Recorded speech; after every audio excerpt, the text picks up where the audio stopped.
Mga bro, may balitang nagpainit ng usapan sa defense community. Defense Secretary Gilberto Teodoro, in an interview with the Financial Times, ay nag-confirm na ang Pilipinas ay naglalayong mag-acquire ng medium-range capability systems.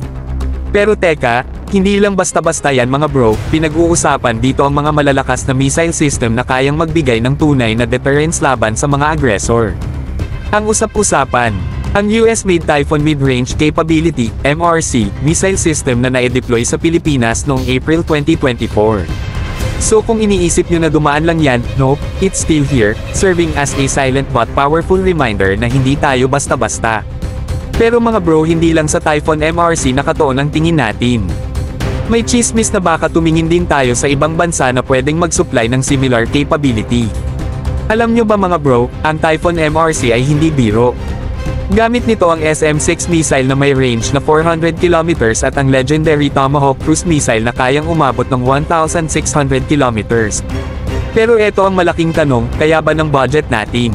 Ang SM-6 ay nagkakahalaga ng $4.9 million bawat isa. So kung hindi mabigat sa bulsa yan, hindi ko na alam mga bro. Pwede pa namang mabayaran kung maaprubahan ang budget sa Re-Horizon 3 phase ng revised AFP modernization program. Pero alam nyo ba ang issue?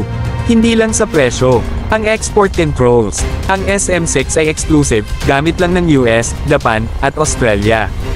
Tomahawk, mas stricto, US at UK lang ang gumagamit at kaka-approve pa lang para sa Australia, Japan, at Netherlands.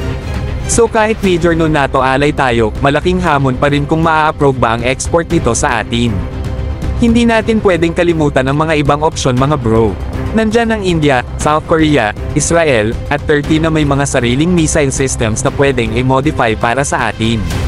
Pero syempre, iba pa rin yung bigat at saklaw ng Typhoon MRC. Masarap sa utak isipin ang power na hatid ng ganitong sistema sa ating bansa.